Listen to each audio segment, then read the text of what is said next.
My brother and mother arrived with a fake lawyer to kick me out of my own home, waving fraudulent papers for a $5 million property. So I let them finish their little performance. Then I called my real lawyer and the local police and set a trap they never saw coming. This is where the story truly begins, and you won't want to miss what happens. Make sure you're subscribed to see it through to the end. We're always curious. Where in the world are you all watching from today? Let us know in the comments. The call came on a Tuesday, the kind of gray, drizzly afternoon that seeps into your bones. I was already feeling fragile, curled up on my sofa under a weighted blanket, nursing the worst flu I'd had in years. My head throbbed, my throat felt like sandpaper, and every muscle ached. I was in that blurry, feverish state where the world feels muffled and distant. When my phone buzzed on the coffee table, I ignored it. When it buzzed a second and then a third time, I let out a groan and reached for it, wincing at the bright screen. It was my brother Andrew. "Hannah," he said, his voice dripping with a sickening, false cheerfulness I hadn't heard in ages. "Big news, Mom and I are in the area. We're swinging by the farmhouse in about 20 minutes. We have some legal papers to go over with you." I blinked, the fog in my head thickening. "Andrew, what are you talking about? The farmhouse? I'm sick." "Oh, don't be so dramatic," he scoffed, his tone instantly shifting from fake nice to his usual brand of impatient. "Just be there. We're bringing someone who is going to help. Streamline this whole inheritance thing. It's for the best." Before I could even process what streamline meant, he hung up. A cold dread, sharper and more chilling than my fever, cut straight through me. The farmhouse. My grandparents' farmhouse. The place I had poured my entire heart and a significant portion of my savings into. The place I had inherited, free and clear, 6 months ago. I pushed myself off the sofa, my legs unsteady. My profession as an estate appraiser meant I knew paperwork. I knew deeds, titles, and wills better than anyone. When my grandparents passed, they left the sprawling $5 million property to me. It wasn't a simple gift, it was a wreck.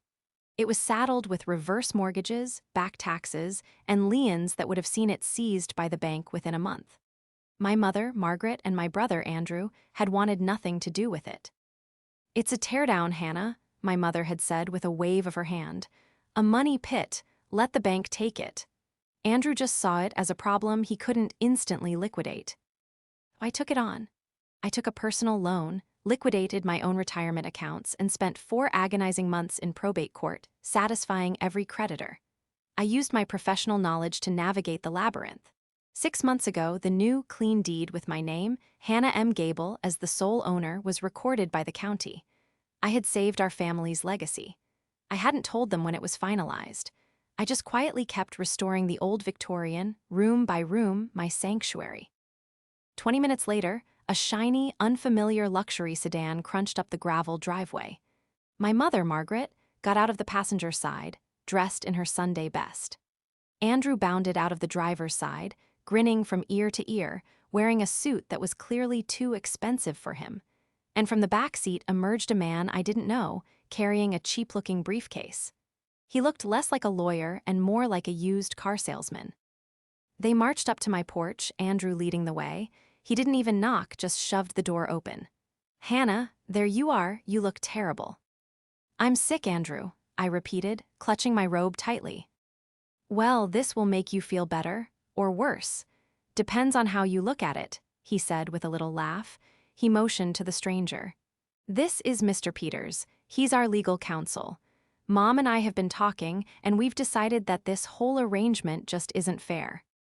My mother nodded, avoiding my eyes. "It's true, dear. The property is worth so much. It's not right for one child to have it all." I stared at them, the fever, the betrayal, and the sheer audacity of it all mixing into a toxic, dizzying cocktail in my head. They had abandoned this place. They had abandoned me when I was drowning in the debt to save it. And now, they were here with a fake lawyer and a smile. The betrayal was worse than the diagnosis itself. The immediate aftermath of their arrival was a blur of mismatched, aggressive energy. My head was pounding, but their voices were sharp, cutting through the haze of my fever. Mr. Peters, the lawyer, stood stiffly in my entryway, his eyes darting around the restored foyer with a greedy, appraising look that made my skin crawl.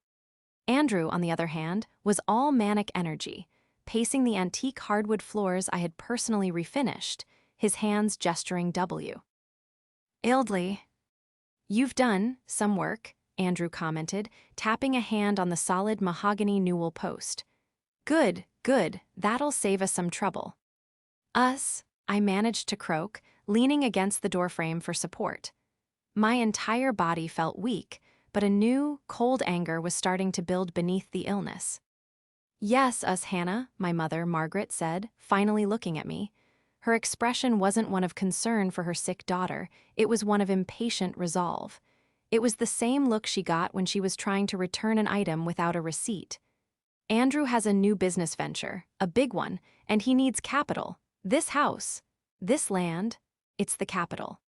"So you're just going to take it?" I asked, my voice small. "Don't be dramatic," Andrew snapped. "We're not taking it, we're reallocating it. Mr. Peters has the papers." The man in the cheap suit stepped forward and clicked open his briefcase. He pulled out a sheaf of papers with a theatrical flourish. "Ms. Gable," he said, his voice a gravelly baritone that sounded rehearsed.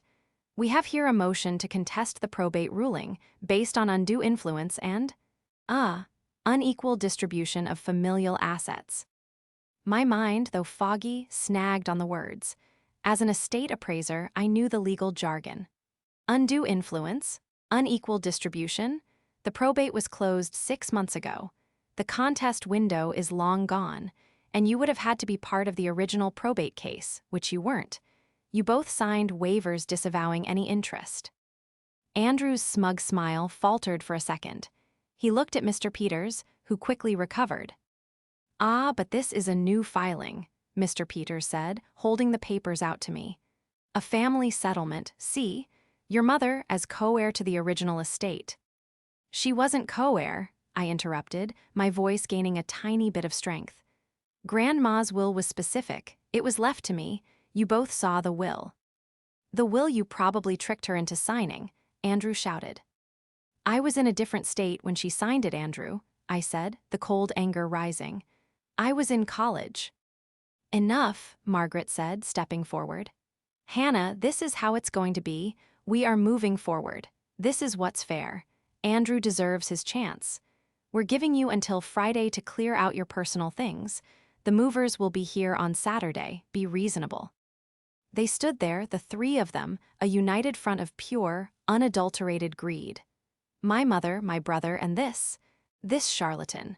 They were trying to steamroll me, counting on my illness and my accommodating nature to make me crumble. I just stared at them. I felt the heat of the fever, the ache in my bones, and the crushing weight of their betrayal. I wanted to scream, to cry, to throw them out. But as I looked at the sloppy formatting on the papers Mr. Peters was holding, at the way Andrew couldn't meet my eyes, at the stubborn set of my mother's jaw, something in me clicked.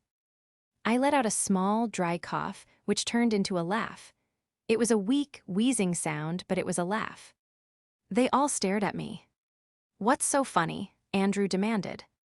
I pushed myself off the doorframe, a new, icy calm settling over me. I looked past them, through the foyer, and into the dining room where my grandfather's old desk sat. On it was a simple, leather-bound folder.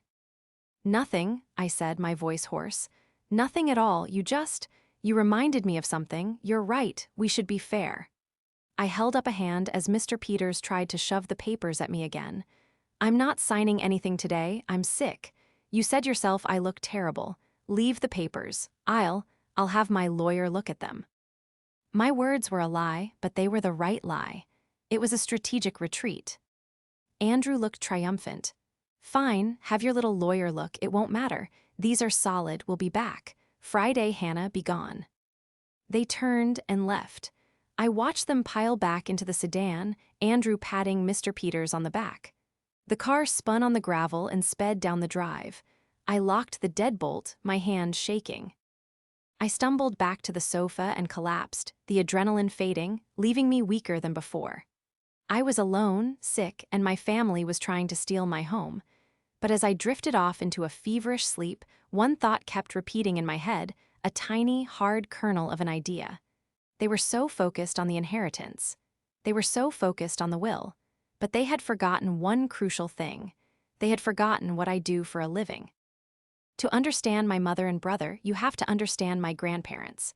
They were products of the Depression, tough, frugal, and fiercely self-reliant. They built their farm and their fortune from nothing. My grandfather was a man who believed in sweat, and my grandmother was a woman who believed in sense. They loved me, and I adored them. I spent every summer of my life at this farmhouse, learning to mend fences, to balance ledgers, and to appreciate the value of a solid foundation. I was the quiet one, the responsible one. The one who went to college and built a respectable career as an estate appraiser, a job that required meticulous attention to detail and an understanding of value, both monetary and historical. Andrew. He was the golden boy, the charmer. He could talk anyone into anything, but he never followed through. He was a black hole for my mother's money and attention. His life was a string of almosts.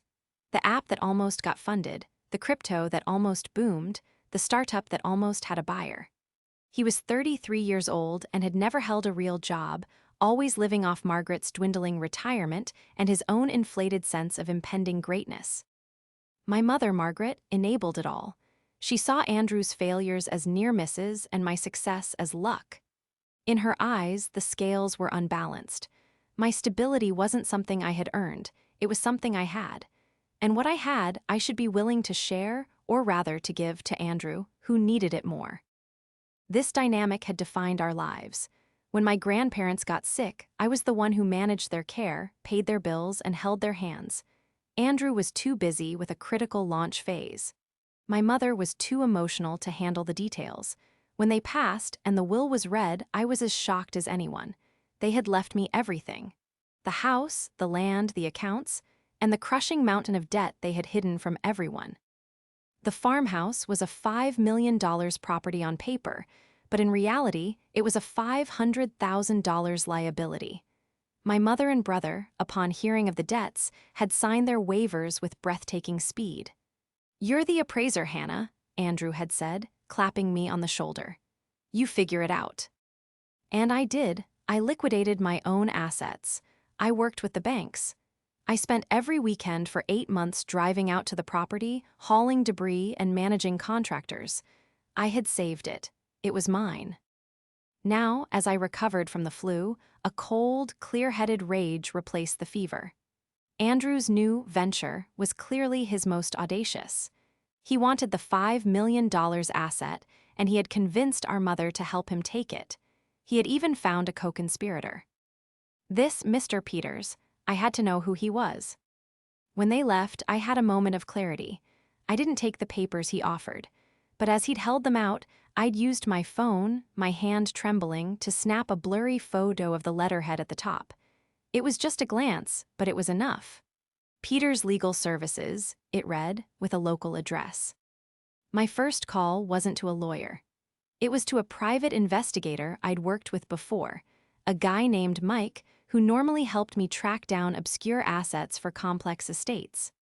"Mike," I said, my voice still rough, "I have a weird one for you.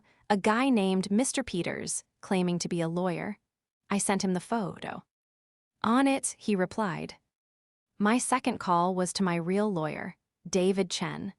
David was the opposite of Mr. Peters in every conceivable way. He was sharp, precise, and had zero patience for nonsense. He was the one who had guided me through the probate nightmare. "David," I said, "it's Hannah, they're here." "I assumed they would show up eventually," David said, his voice calm. "What's their angle?"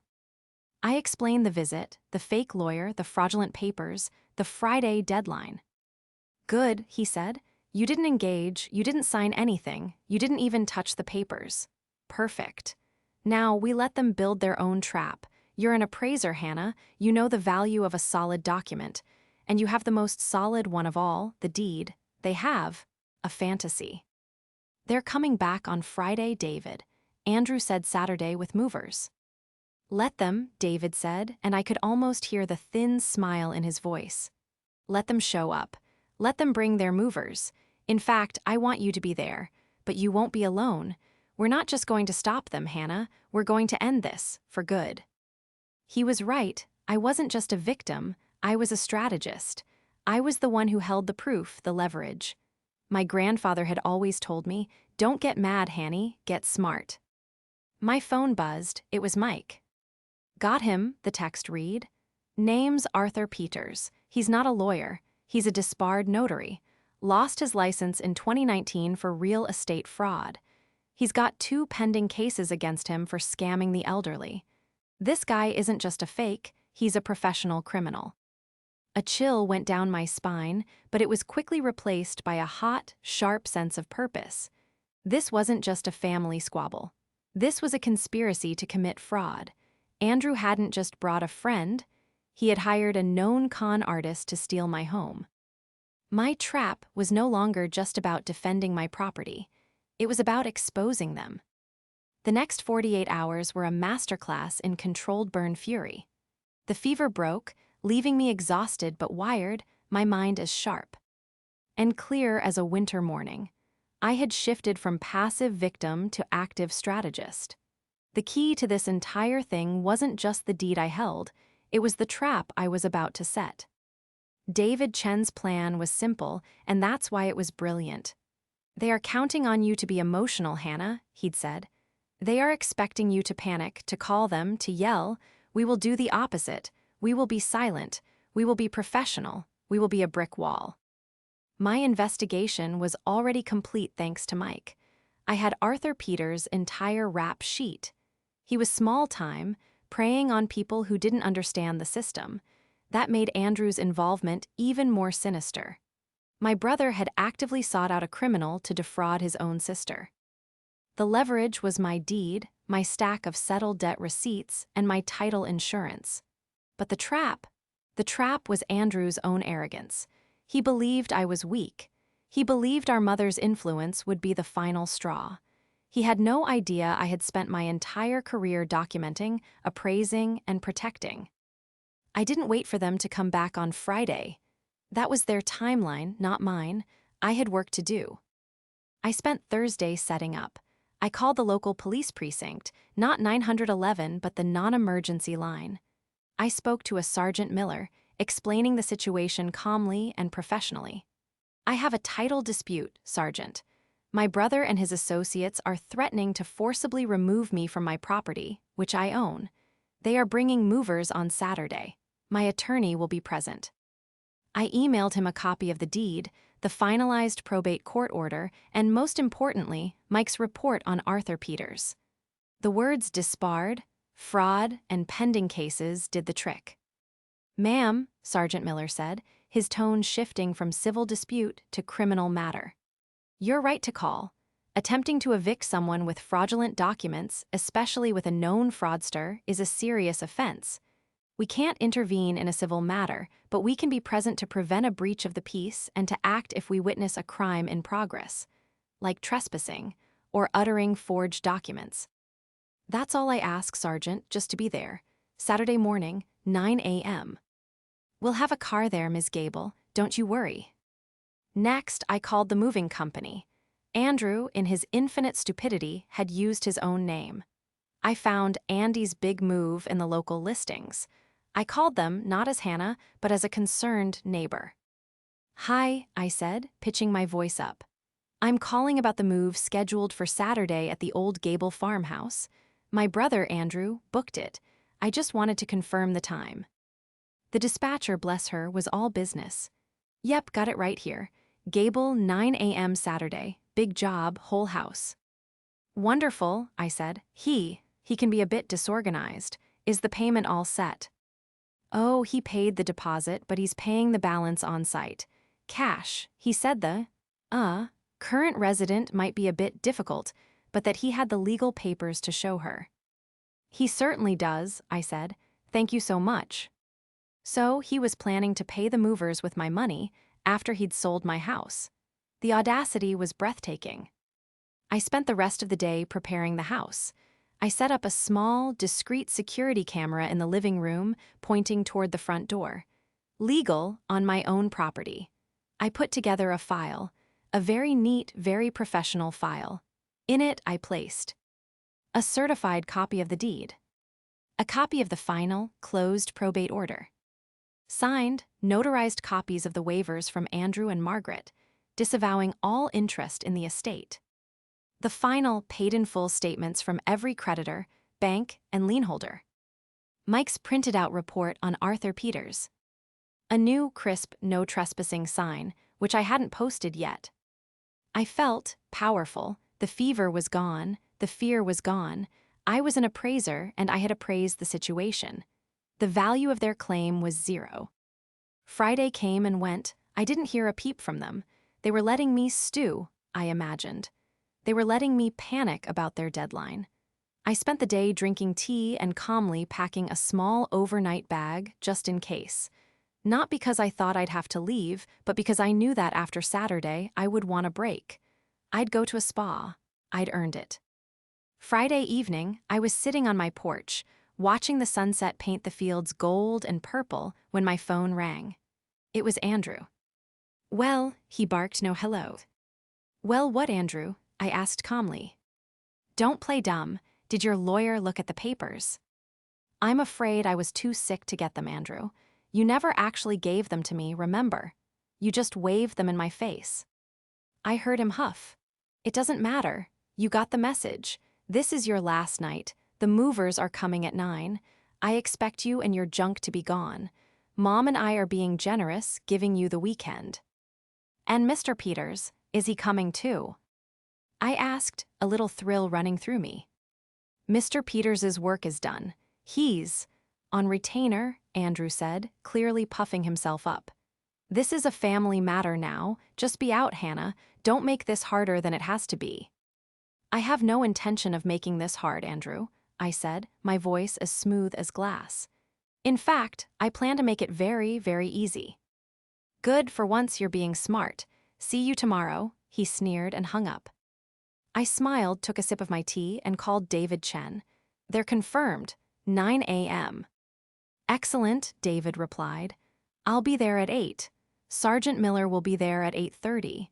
You just relax, Hannah. The board is set. They just have to walk into the checkmate."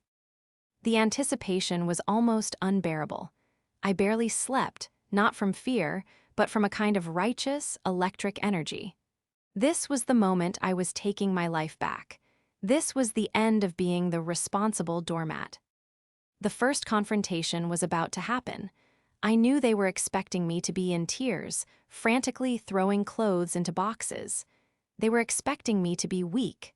They had forgotten, or perhaps never known, that I was my grandfather's granddaughter. And he never, ever backed down from a bully. When they showed up, I planned to be sitting on the porch, drinking coffee, as if I were waiting for a friend. My casual demeanor would be the first blow. My words, "You might want to read the name on the title again," would be the second. I had planned to say it on Friday, but this was so much better. Letting them show up with the movers. Letting them escalate this to a public, undeniable spectacle. It was a strategic masterstroke. I laid out my clothes for the next morning. A crisp, professional navy blue pantsuit. I was going to my own home, dressed not as a victim, but as the owner. The appraisal was done. The value was set, and my family's fraudulent claim was about to be proven utterly, definitively worthless. Saturday morning dawned bright and painfully clear, the kind of beautiful autumn day that felt like a mockery of the coming storm. I was up at 6, showered and dressed in my navy blue pantsuit. I felt like a general preparing for a siege, not a woman about to be evicted from her own home. By 7:30, I had a fresh pot of coffee brewing, and I sat at my restored kitchen table, calmly reviewing the file I had prepared. Each document was a bullet, and I had a full magazine. At 8:00 a.m. sharp, David Chen's immaculate gray sedan pulled up the drive. He got out, carrying a sleek leather briefcase, and nodded at me with a grimly satisfied smile. "Hannah, you look well, ready." "More than ready," I said, handing him a mug of coffee. "Good, Sergeant Miller just texted. He and Officer Rivas will be parked at the end of the road at 8:30. They'll be out of sight, but they'll be listening on a monitored line. They'll roll in the moment Andrew and his crew refuse to leave. It's the perfect legal trap setup. What about the movers? I asked. They're just civilians caught in the crossfire, David said. We treat them politely. We show them the paperwork. They will leave.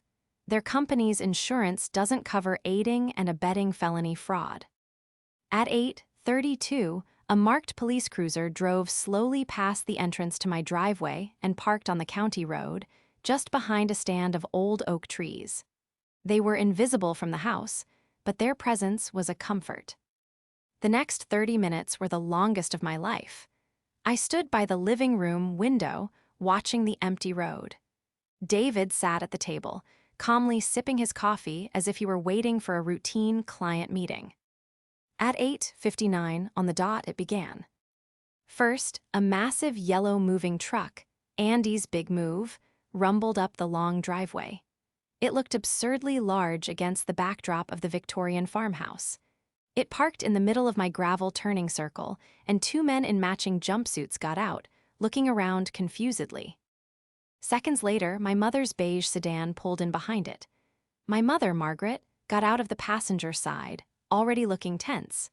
And then, my brother, Andrew, emerged from the driver's seat. He was wearing his deal-closing suit, the one he'd probably bought with our mother's credit card. He clapped his hands together and strode toward the movers, radiating a false, booming confidence. "Morning, fellas," he shouted. "This is the place. We're doing a full clear-out." Then he saw me, standing on the porch. David Chen was at my side, briefcase in hand. Andrew's step faltered. His grin flickered. He hadn't expected me to be waiting. He definitely hadn't expected me to be dressed in a suit, looking like I was about to close a multi-million-dollar deal. And he absolutely, 100%, had not expected David Chen. He didn't know David, but he knew David looked expensive. "Hannah," Andrew called out, recovering his bluster. "Who's your friend?" "This is my attorney, Andrew," I said, my voice carrying clearly in the morning air. Margaret, hearing this, hurried over, her face a mask of indignation. "A lawyer? Hannah, you're making this so difficult. We're your family." "Which is why I thought I'd need legal representation," I said coolly. Andrew scoffed, turning to the movers who were standing awkwardly by their truck. "Don't mind them. She's just being difficult, like I told you. We have the paperwork." He marched right up the porch steps, trying to push past me. David Chen stepped silently in front of him, blocking his path. David was half a foot shorter than Andrew, but had the presence of a mountain. "I would not do that if I were you, Mr. Gable." "And who are you?" Andrew sneered. "I am David Chen. I am Ms. Gable's legal counsel," David said, his voice quiet but laced with steel. "And you are trespassing." "Trespassing?" Margaret shrieked. "This is our family home." "No, Margaret," I said, stepping forward. "It's my home, and this is the last time I'm going to say this politely. You, your son, and these gentlemen," I nodded to the movers, "need to leave. Now." "We're not going anywhere," Andrew shouted, his face turning red.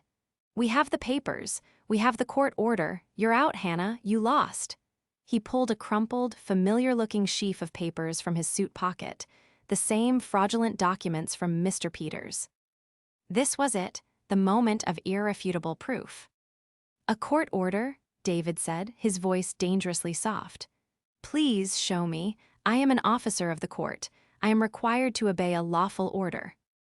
Andrew, thinking he'd won, shoved the papers at David. "See, it's all there. Motion to contest. Unequal distribution." David took the papers. He glanced at the first page, then the second. The movers were watching. My mother was watching. Andrew was watching, his chest puffed out. David looked up, his face blank. "Mr. Gable, this is a fascinating piece of creative writing, but it is not a court order. It's not even a valid filing. There's no case number. There's no judge's signature. This letterhead, Peters Legal Services, belongs to a Mr. Arthur Peters, a man who was disbarred in 2019 for real estate fraud, a man who has 2 pending cases against him for this exact kind of scam." The color drained from Andrew's face. Margaret's mouth opened and closed silently. But, Andrew stammered, "he's a lawyer." "He is a con artist," David said, his voice rising in volume, "whom you hired to conspire to defraud your sister, which is a felony. In fact," David held up the papers, "this document itself is an instrument of fraud. And by presenting it to me, an attorney, and to these gentlemen," he gestured to the movers, "in an attempt to steal this property, you have just committed a crime. In front of witnesses." "You can't prove that," Margaret cried, though her voice was shaking. "I can," I said. I stepped forward, holding my own file. "Andrew, Mom, you were right, I was being unfair. I should have been more transparent, so let's be transparent now." I turned to the two movers, who looked like they wanted to be anywhere else on earth. "Gentlemen, I am Hannah Gable, the sole legal owner of this property. Here," I handed them a copy of the front page of the deed. "That is my name. Here is the closed probate order, showing all assets transferred to me. And here," I handed them another sheet, "is the report on the man, Arthur Peters, who created those fake papers your client is holding." The lead mover read the page, his eyes growing wide. He looked at the disbarment, the fraud. He looked at Andrew. "Buddy," he said, "we're not doing this." "What, you have to?" Andrew yelled. "I paid the deposit. And you can have it back. We're not getting involved in this." He and his partner started walking back to their truck. "You can't go," Andrew screamed, running after them. "I'll sue you." "Go ahead," the movers shouted back. "But we're calling our boss, and he's gonna call the cops." "No need," David Chen called out, pulling out his phone. "They're already here." And on cue, the police cruiser, which had been silently pulling up the long driveway, flashed its lights. The sudden appearance of the police cruiser, its blue and red lights flashing silently in the bright morning, was the final, devastating blow. It was as if the universe itself had passed judgment. Andrew froze, his hand still outstretched toward the retreating movers. He turned, his face a grotesque mask of disbelief and panic. Margaret let out a small, terrified gasp and visibly shrank, her hand flying to her chest. Sergeant Miller and Officer Rivas stepped out of the car. They didn't rush. They walked with a calm, deliberate authority that was far more terrifying than any siren. "Good morning, folks," Sergeant Miller said, his eyes scanning the scene. David Chen in his suit, me in mine, the two movers paused by their truck, and Andrew and Margaret, who looked like they were abo. To be sick. Sergeant Miller, what seems to be the problem here?" "Sergeant, thank you for coming," David Chen said, stepping forward. "I'm David Chen, Ms. Gable's attorney.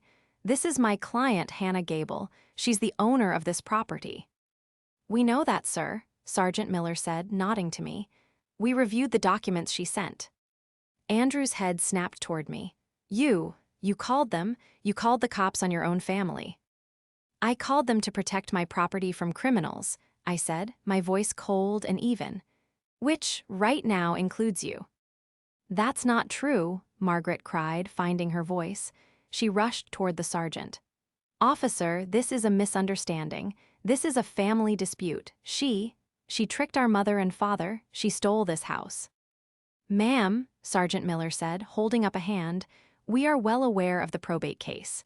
It was closed, sealed, and finalized 6 months ago. As far as the law is concerned, this is Ms. Gable's property. Which makes you," he looked at Margaret, then at Andrew, "trespassers." "But we have papers," Andrew said, his voice desperate. He held up the crumpled document from Peters. "A lawyer gave us these." Sergeant Miller looked at David Chen, who just raised an eyebrow. "Sir," the sergeant said to Andrew, "we are also aware of Mr. Arthur Peters. We've been looking for an excuse to talk to him again, and you've just handed us one. That document in your hand is fraudulent, and your attempt to use it to forcibly evict Ms. Gable in front of witnesses is a crime." The lead mover, now emboldened, spoke up. "Officer, he told us he had the legal papers. He told us to just ignore the owner, that she was difficult. He paid us a deposit to clear the whole house out." Sergeant Miller's eyes narrowed. He looked at Andrew. "Sir, I need you to place those documents on the hood of your mother's car and step back." "What? No, this is." "Now, sir," Officer Rivas said, his hand moving toward his belt. "Andrew, finally realizing that his charm and bluster were useless, shuffled over and slapped the papers down. "David," I said, my voice quiet, but in the sudden silence it carried. David Chen stepped forward. "Sergeant, my client is understandably distressed. She does not wish to see her family arrested today. However, she does want this to end permanently." He turned to Andrew and Margaret. "This is the deal. You are going to sign a document right here, right now, that I have already prepared. It is a full and final notice, acknowledging Hannah Gable as the sole owner of this property. It states that you acknowledge your previous waivers of interest, and it states that you will never, under any circumstances, set foot on this property or contact Ms. Gable again without her express written permission. It is, in effect, a no-contact order and a formal admission of trespass." "We'll never sign that," Margaret whispered. "You will," David said. "Because if you don't, I will hand these fraudulent papers, along with the report on Mr. Peters and sworn testimony from these two gentlemen," he nodded at the movers, "to Sergeant Miller. I will advise my client to press charges for conspiracy to commit fraud, forgery, and attempted grand larceny. You, Andrew, will be the focus. But you, Margaret, as a co-conspirator, will not be immune. You will lose your retirement. You will both face a criminal trial." He pulled his briefcase onto the hood of Margaret's car, right next to the fraudulent papers. He clicked it open and pulled out a single, crisp document and a pen. "Or," he said, "you sign this, you get in your car, you leave, and you never come back. The movers will leave, the police will leave, and Hannah will be left in peace. The choice is yours, but you have exactly 30 seconds before I change my mind." Andrew and Margaret just stared at the paper. They looked at each other, the decades of shared entitlement and mutual enabling crumbling into dust. Andrew's big venture was gone. Margaret's golden boy was a common criminal. "Sign it, Andrew," I said. It was the first time I'd spoken to him directly. He looked at me, his eyes filled with a hatred that was so pure, it was almost cleansing. He finally saw me. Not as his sister, not as a pushover, but as the person who had finally, decisively beaten him. He snatched the pen from David and scribbled his name. He shoved the pen at his mother. She, with tears streaming down her face, signed her name below his. "Get out," I said. They didn't say a word. Margaret stumbled to the passenger door. Andrew got in the driver's seat, his face pale and sick. He started the car and reversed so quickly he almost hit the moving van. Then he tore down the driveway, a plume of gravel dust rising behind him. The silence that fell after my mother's car disappeared down the road was absolute. It was broken only by the crunch of the mover's boots on the gravel. "Well," the lead mover said, walking over to M.E. and handing me a business card. "That was something. Ma'am, our boss is gonna hear about this. If you, ever need anything moved legally, you give us a call. And we're, real sorry about this." "Thank you," I said, taking the card. "You were very professional." They nodded, got into their big yellow truck, and rumbled away, leaving me, David, and the two police officers standing in the driveway. Sergeant Miller came over, tipping his hat. "Ms. Gable, Mr. Chen, I'd say that was handled." "Thank you, Sergeant, for your presence. It made all the difference," David said, shaking his hand. "Just doing our job. Now," he looked at David, "about that Mr. Peters." "I've already emailed you his file, Sergeant," David said with a small smile. "Along with a copy of the fraudulent document my client's brother was kind enough to provide." "Excellent," Sergeant Miller said. "I think we'll go pay Mr. Peters a visit right now. Have a good day, ma'am." He and Officer Rivas got back in their cruiser and drove off. And then I was alone with David on the porch of my house, my home. I suddenly felt my knees go weak, the adrenaline of the past 3 days draining out of me all at once. I sat down heavily on the top step. "It's over," I said, more to myself than to David. "It's over," he confirmed. He snapped his briefcase shut, the click sounding like a judge's gavel. "They won't be back. That document they signed is ironclad. If they so much as text you, it's criminal harassment."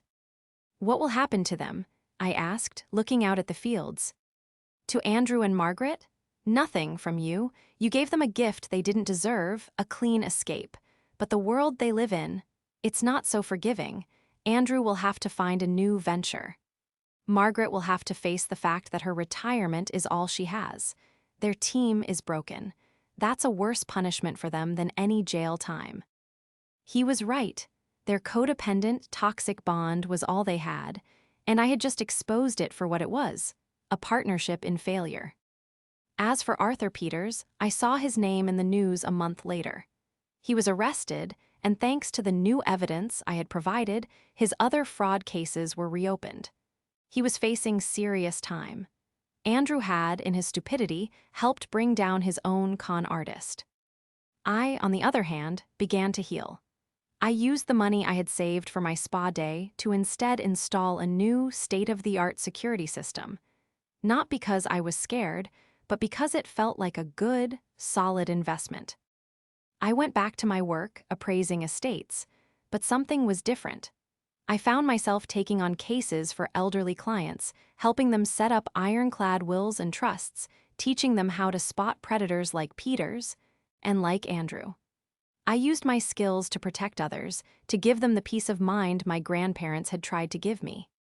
My house, my sanctuary, finally felt like it was truly mine. It wasn't just an inheritance, it was a victory. I had saved it from the banks, and now I had saved it from my own blood. Every restored floorboard, every clean pane of glass was a testament to my own strength. I was no longer the responsible doormat. I was the owner. I was the strategist. I was the one who, when faced with a fraudulent claim, had the good sense to bring in a real lawyer, the police, and a truly magnificent, unassailable deed.